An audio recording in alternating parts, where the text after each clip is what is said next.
Hello guys, magandang hapon. Ito yung yung nahingi ko pa na pallets. Free lang siya sa online group.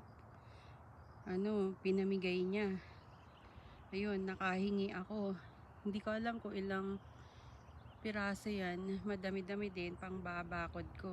Kaya kung meron kayo dyang mga pallets, pwede nyo po yan pambakod. Lagyan nyo lang ng ng poste sa magkabiling gilid para pagkabitin nyo ang pallets sa tulong ng poste. Tapos ayun, pwede ng bakod guys, magandang pambakod yung pallets, matibay siya.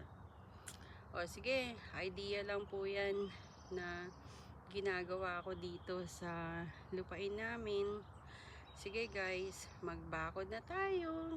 Maganda may bakod para yung mga bata safe at saka yung mga aso wag labas sa kalsada para hindi sila ma-accident.